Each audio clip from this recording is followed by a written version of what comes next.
আপনার আব্বাও কিন্তু আপনাকে তেজ্য পুত্র করতে রাজি, আপনি আহলে হাদিস হয়েছেন কেন? সত্য বলতে হবে। হেদায়েত দেওয়ার মালিক আল্লাহ তাআলা। সাদ বিন মালিক রাদিয়াল্লাহু তাআলা, তার মা যখন শুনেছে যে মুসলমান হয়েছে, বলছে তুই কি করলি? মা চিন্তা করছে এখন নিয়ন্ত্রণে নিয়ে আসার উপায় কি? তুই কি আমার কষ্ট চাস না? তাহলে তুই ধর্ম হয় ত্যাগ করবি, না হয় আমি আজকে থেকে না খেয়ে খাবো না। এতে আমার মরে গেলে মরে যাবো, কিন্তু খাবো না। আমাকে যদি খাওয়াইতে চাস তাহলে তুই ইসলাম ধর্ম ত্যাগ করে চলে আসতে হবে। মায়ের ভালোবাসার বিপরীত চলে আসছে ইসলাম বা আকীদা। সেই ক্ষেত্রে আপনি প্রাধান্য কাকে দিবেন? এই যে এটা হলো পরীক্ষা।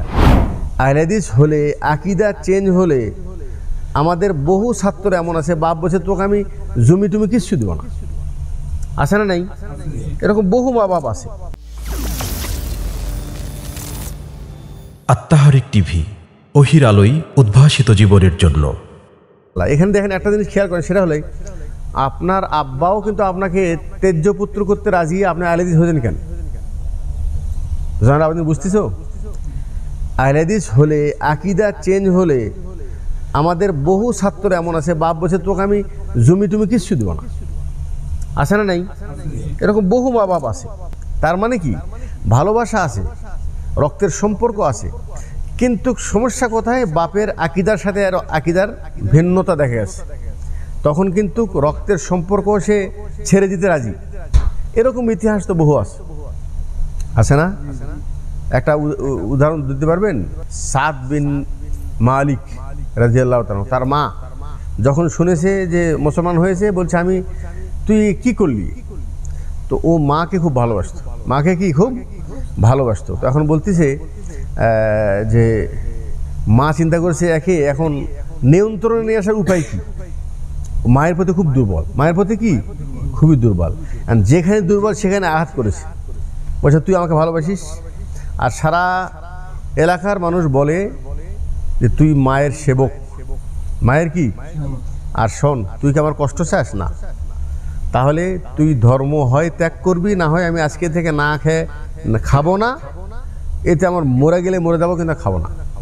আমাকে যদি খাওয়াইতে চাস তাহলে তুই ইসলাম ধর্ম ত্যাগ করে চলে আসতে হবে। তাহলে মায়ের ভালোবাসা তো তার আগের মতোই আছে, আগের মতো আছে না? আছে না? মায়ের ভালোবাসা তো পরিপূর্ণই আছে। হ্যাঁ, রক্তের সম্পর্কে সব ঠিক আছে, জন্মদাতা মা, তার ভালোবাসা অন্তরে সব ঠিক আছে। কিন্তু এখানেই হলো মায়ের ভালোবাসার বিপরীত চলে আসছে ইসলাম। কি চলে আসছে? ইসলাম বা আকীদা। সেই ক্ষেত্রে আপনি প্রাধান্য কাকে দিবেন? এই যে এটা হলো পরীক্ষা। এটার নাম কি? এটা হলো আসল পরীক্ষা। এমনি সব কিছু ঠিকঠাক চলতেছে, এটার নাম পরীক্ষা না তো। আমরা তো এরকমই চাই যে আমাকে কেউ ডিস্টার্ব না করুক, আমাকে কেউ মন্দ না বলুক, এলাকায় যে আমি খামাখায় ফেতনা করতে চাই না।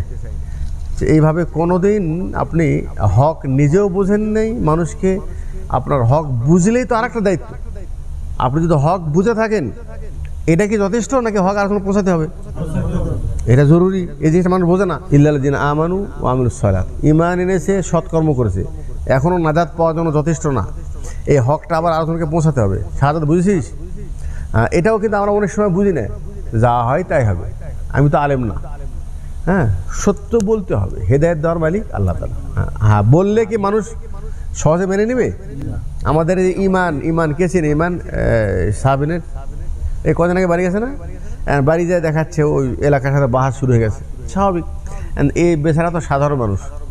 আপনারা যদি এখানে ক্লাসে এসে কিছু শিখা যান, এখন যে ইমানকে জিজ্ঞেস করে দেখেন ও কত আফসোস করতেছে, আরে আমি যদি ক্লাসে নিয়মিত বসতাম, আমি যদি কিছু শিখে আসতে পারতাম। আমাকে যে এখন প্রশ্ন করতেছে, তুই নামাজ এরকম পড়তেছিস কেন? দলিল দে। দলিল করতে দেব পারবে? হ্যাঁ, আরও কত রকম প্রশ্ন আসবে, সব প্রশ্ন উত্তর দিতে পারবে না। কিন্তু যদি এখান থেকে শিখা যায়, তাহলে প্রশ্নের উত্তর দেওয়া তো বড় কথা না, তার উত্তর শুনে আরেকজন তো হেদায়েতও পেতে পারে। কথা বোঝেন নাই? এজন্য এটা মনে রাখবেন না যে এটা শুধু আলেমের কাজ না, এটা প্রত্যেক মানুষের, প্রত্যেক মুমিনের কাজ। যে সত্য জিনিস আপনি যদি না জানেন, তাহলে আপনি ওটা মানবেন কিভাবে? নাকি সত্যটা আপনাকে জানতে হবে, এটা হলো প্রত্যেকের উপর ফরজ।